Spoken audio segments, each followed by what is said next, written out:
Hello mic check. Hello friends, स्वागत है आप सभी का हमारे यूट्यूब चैनल से जी ज्ञान पर। दोस्तों, इस वीडियो में देखेंगे हम छत्तीसगढ़ टेट एग्जाम के लिए इंपॉर्टेंट जीके, जो कि होगा चाइल्ड डेवलपमेंट से, मतलब बाल विकास से और शिक्षा शास्त्र से। तो चलिए स्टार्ट करते हैं। और इस वीडियो में हम देखेंगे लगभग 50 क्वेश्चन, जो कि आपके एग्जाम के लिए बहुत ही इंपॉर्टेंट रहेगा। तो जरूर वीडियो के अंत तक बने रहिएगा और चैनल पर नए हो तो चैनल को सब्सक्राइब कर दीजिएगा और नोटिफिकेशन बेल को ऑन जरूर कीजिएगा। चलिए स्टार्ट करते हैं आज का फर्स्ट क्वेश्चन। पहले से एक वीडियो अपलोड है जिसमें 50 क्वेश्चन हमने कराया है, वो भी बाल विकास से ही है, चाइल्ड डेवलपमेंट से, तो उसे भी जाकर देख लीजिएगा। चलिए स्टार्ट करते हैं। बुद्धि के परिणामों के आधार पर सामान्य संभावना वक्र किसने प्रस्तुत किया था? तो याद रखिएगा, टर्मन ने प्रस्तुत किया था। बुद्धि के परिणामों के आधार पर सामान्य संभावना वक्र प्रस्तुत किया था टर्मन ने। इंपॉर्टेंट क्वेश्चन रहेगा ये सभी, आप जरूर इसे कॉपी में नोट कीजिएगा। अगला प्रश्न है, बाल केंद्रित शिक्षा क्या होती है? तो देखिए, बाल केंद्रित शिक्षा वह शिक्षा होती है जिसमें शिक्षा का केंद्र बिंदु बालक होता है। ऐसी शिक्षा बालकों की रुचि को, क्षमताओं को, प्रवृत्तियों को ध्यान में रखकर प्रदान की जाती है। बाल केंद्रित शिक्षा इसे कहती है। तो याद रखिएगा, ऐसे टाइप क्वेश्चन भी पूछा जाता है। अगला प्रश्न है, प्रगतिशील शिक्षा के जनक कौन है? तो जॉन डेवी है। याद रखिएगा, बहुत इंपॉर्टेंट क्वेश्चन है ये। अगला प्रश्न है, प्रोजेक्ट विधि के जनक कौन है? तो किलपैट्रिक और जॉन डेवी। प्रोजेक्ट विधि के जनक कौन है? तो किलपैट्रिक और जॉन डेवी। ऑप्शन के अनुसार जो है आप इसे सिलेक्ट कीजिएगा। अगर किलपैट्रिक ही दिया है तो इसे सिलेक्ट कीजिएगा, अगर जॉन डेवी दिया है तो इसे, अगर दोनों साथ में दिया है तो दोनों को कीजिएगा। प्रोजेक्ट विधि के जनक दोनों हैं। अगला प्रश्न देखते हैं, प्रगतिशील शिक्षा किस पर अधिक बल देती है? तो देखिए, प्रोजेक्ट विधि से पढ़ाने पर अधिक बल देती है। प्रगतिशील शिक्षा जो है प्रोजेक्ट विधि पर आधारित है, याद रखिएगा। अगला प्रश्न है, बालकों के नैतिक विकास के जनक कौन है? तो कोहल वर्ग है। याद रखिएगा, बालकों के नैतिक विकास के जनक कौन है? तो कोहल वर्ग। अगला प्रश्न देखिए, नैतिकता का क्या अर्थ है? तो बालक में नैतिक गुणों का विकास करना ही नैतिकता है। याद रखिएगा, नैतिकता का क्या अर्थ है? तो बालक में नैतिक गुणों का विकास करना ही नैतिकता है। जैसे झूठ ना बोलना, बड़ों का आदर करना, दूसरों की आज्ञा का पालन करना, दूसरों की सहायता करना और मिलजुल कर रहना, यही नैतिकता है। अगला प्रश्न है, देखिए, कोहल वर्ग ने नैतिक विकास को कितने चरणों में बांटा है? तो देखिए, 3 चरण में बांटा है। पहला है पूर्व रूढ़िगत नैतिकता का स्तर, जो कि 4 से 10 वर्ष के बीच होता है। वही रूढ़िगत नैतिकता का स्तर दूसरा है, जो कि 10 से 13 वर्ष के बीच होता है। तीसरा है उत्तर रूढ़िगत नैतिकता का स्तर, जो कि 13 से अधिक वर्ष के बालकों में होता है। तो देखिए, कोहल वर्ग नैतिक विकास को बांटा है 3 चरणों में, याद रखिएगा, कॉपी में नोट कीजिएगा। अगला प्रश्न देखते हैं, और ये इंपॉर्टेंट क्वेश्चन था। समीपस्थों विकास का सिद्धांत, जिसे बोला जाता है JPD सिद्धांत, किसने दिया? तो वाइगोट्स्की ने। याद रखिएगा, वाइगोट्स्की ने। अगला प्रश्न है, वाइगोट्स्की कहाँ के निवासी थे? तो रूस के निवासी थे। ये भी इंपॉर्टेंट क्वेश्चन बनता है यहाँ से, ये भी पूछा जाता है, याद रखिएगा। चलिए देखते हैं अगला प्रश्न, अंधों की लिपि के जनक कौन है? तो देखिए, लुई ब्रेल है, इसलिए ब्रेल लिपि को बोला जाता है। अंधों की जो लिपि है उसे ब्रेल लिपि बोला जाता है, इसी आधार पर बोला जाता है, क्योंकि इसके जो जनक है वो लुई ब्रेल है, याद रखिएगा। अगला प्रश्न है, LKG व UKG पद्धति के जनक कौन है? तो फ्रोबेल है। याद रखिएगा, फ्रोबेल। इंपॉर्टेंट प्रश्न रहेगा ये। अगला प्रश्न है, नर्सरी पद्धति के जनक कौन है? तो मारिया मॉन्टेसरी। याद रखिएगा, बहुत इंपॉर्टेंट प्रश्न है ये। अगला प्रश्न है, भूल एवं प्रयत्न सिद्धांत किसने दिया था? तो थॉर्नडाइक ने दिया था। भूल एवं प्रयत्न सिद्धांत किसने दिया? थॉर्नडाइक ने। अगर आप ये वीडियो देख रहे हैं तो जरूर देखिएगा अंत तक, क्योंकि बाल विकास के जितने भी जो टॉपिक है वो सभी कवर हो जाएंगे और लगभग आपको अच्छा नंबर इस वीडियो को देखने के बाद आपको मिल जाएगा आपके एग्ज़ाम में। तो ज़रूर देखिएगा, क्योंकि इंपॉर्टेंट क्वेश्चन को इसमें सिलेक्ट किया गया है। अगला प्रश्न है, अनुकूलित अनुक्रिया या क्लासिकी अनुबंधन सिद्धांत किसने दिया? तो पेवलाव ने। याद रखिएगा, पेवलाव ने दिया था। अगला प्रश्न है 16 नंबर का, क्रिया प्रसूत अनुबंध सिद्धांत किसने दिया? तो स्किनर ने। देखिए, बहुत से सिद्धांत है जो विभिन्न वैज्ञानिकों द्वारा दिया गया है, तो इसे याद रखिएगा। और ये ऐसे में याद होगा अगर अब इसे आप कॉपी में नोट कीजिएगा, तो ज़रूर इसे कॉपी में नोट कीजिएगा। देखिए, जीन पियाजे किस विचारधारा के समर्थक थे? तो संज्ञानात्मक। याद रखिएगा, संज्ञानात्मक। 18 नंबर प्रश्न देखिए, जीन पियाजे किस देश के निवासी थे? तो स्विट्जरलैंड के। स्विट्जरलैंड के। अगला प्रश्न है, जीन पियाजे ने अपने प्रयोग किस किस पर किए? तो अपने प्रयोग 2 पुत्री व 1 पुत्र पर किए थे, याद रखिएगा, ये क्वेश्चन इंपॉर्टेंट है।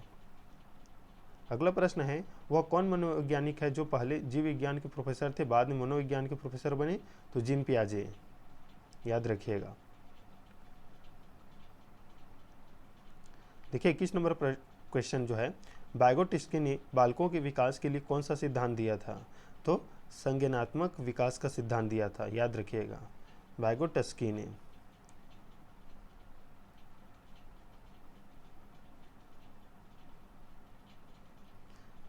प्रश्न 22 है, वाइगोट्स्की के संज्ञानात्मक विकास का सिद्धांत और किस नाम से जाना जाता है? तो देखिए इसे सांस्कृतिक सिद्धांत के नाम से भी जाना जाता है, याद रखिएगा, सांस्कृतिक सिद्धांत के नाम से भी जाना जाता है। अगला प्रश्न है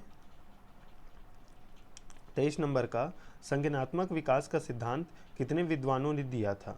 तो देखिए 3 विद्वानों ने दिया था, जीन पियाजे, ब्रूनर और वाइगोट्स्की। याद रखिएगा, क्वेश्चन बहुत ही इंपॉर्टेंट है, पूछा जाता है ये, टेट एग्जाम में हो या प्री बीएड हो या डीएड हो, इस मतलब इन एग्जामों में ये क्वेश्चन आता ही आता है, तो जरूर इसे याद रखिएगा। अगला प्रश्न है, वाइगोट्स्की के अनुसार बालकों का संज्ञानात्मक विकास किसके द्वारा संभव है? तो अधिगम के द्वारा, मतलब सीखने के द्वारा। अगला प्रश्न है, बालक का समाजीकरण कब प्रारंभ होता है? तो शैशव अवस्था में, जो कि होता है 0 से 5 वर्ष के बीच, याद रखिएगा, समाजीकरण आरंभ होता है बालकों में 0 से 5 वर्ष के बीच, जिसे बोला जाता है शैशव अवस्था। समाजीकरण में बालक सबसे पहले किसको पहचानता है? तो अपनी माँ को, याद रखिएगा। अगला प्रश्न है, बालक का समाजीकरण कब पूर्ण हो जाता है? तो किशोर अवस्था में ही पूर्ण हो जाता है। बालक के गिरोह की अवस्था को क्या कहा जाता है? तो बाल्यक अवस्था, याद रखिएगा, बालक के गिरोह की अवस्था को कहा जाता है, अवस्थाओं को कहा जाता है बाल्यक अवस्था। बालक में नकारात्मक सोच कौन सी अवस्था में उत्पन्न हो जाती है? तो किशोर अवस्था में नकारात्मक जो सोच है वो उत्पन्न हो जाती है, याद रखिएगा।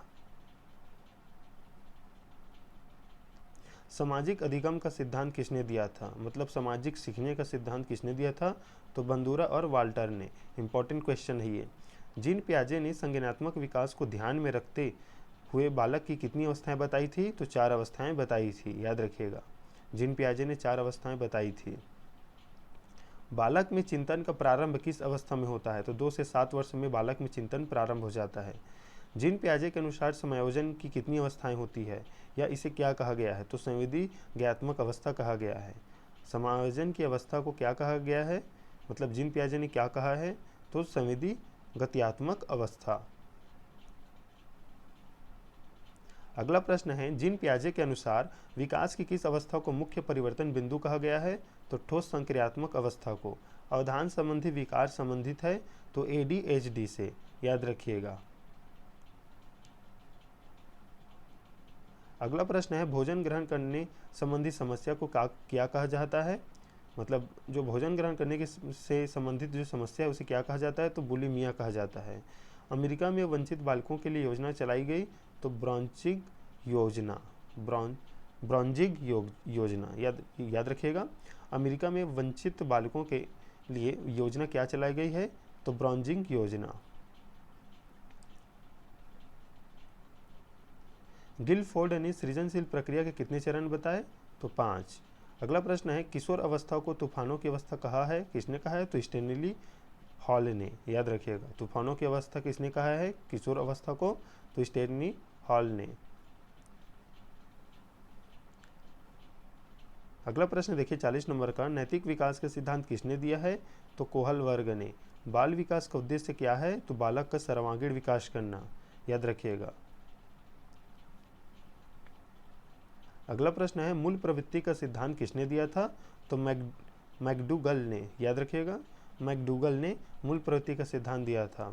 अगला प्रश्न है, मन की उत्तेजित दशा, क्रोध, खुशी आदि को क्या कहते हैं? तो इसे बोला जाता है संवेग। मन की उत्तेजित दशा जैसे क्रोध है, खुशी, मतलब क्रोध करना, हंसना, इस प्रकार की जो दशा होती है, स्थिति होती है, उसे बोला जाता है संवेग।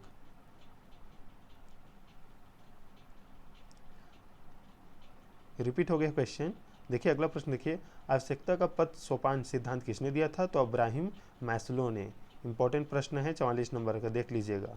सोपान सिद्धांत दिया था अब्राहिम मैस्लो ने। ये क्वेश्चन जरूर पूछा जाता है और आएगा भी इस बार भी। बुद्धि का सामान्य व विशिष्ट सिद्धांत किसने दिया था? तो स्पीयरमैन ने। याद रखिएगा, बुद्धि का सामान्य व विशिष्ट सिद्धांत दिया था स्पीयरमैन ने। दोस्तों आप जरूर कमेंट कीजिए कि बुद्धि परीक्षण सबसे पहले किसने किया था। कमेंट बॉक्स में जरूर बताइएगा। अगला प्रश्न देखिए, सीखने के सिद्धांत किसने दिया था? तो थॉर्नडाइक ने। मतलब अधिगम का सिद्धांत किसने दिया था? तो थॉर्नडाइक ने। अगला प्रश्न है, मानव में स्थायी परिवर्तन को क्या कहा जाता है? तो अधिगम, मतलब सीखना। अगला प्रश्न देखिए, खेल पद्धति का जनक किसे माना जाता है? तो किलपैट्रिक को। इंपॉर्टेंट क्वेश्चन है। ह्यूरिस्टिक पद्धति के जनक किसे कहा जाता है या किन्हें माना जाता है? तो आर्मस्ट्रांग को। आर्मस्ट्रांग को याद रखिएगा। ह्यूरिस्टिक पद्धति के जनक किसे माना जाता है? तो आर्मस्ट्रांग को। देखिए इस वीडियो का लास्ट प्रश्न है 50 नंबर, प्रोजेक्ट पद्धति के जनक हैं तो जॉन डेवी। जो पहले देखे थे वही इस प्रश्न को शामिल किया गया है। प्रोजेक्ट पद्धति के जनक कौन है? तो जॉन डेवी। तो ये थे इंपॉर्टेंट 50 क्वेश्चन जो कि आपके सीजी टेट एग्ज़ाम के लिए इम्पॉर्टेंट है। तो मिलते हैं नेक्स्ट वीडियो में, तब तक के लिए धन्यवाद।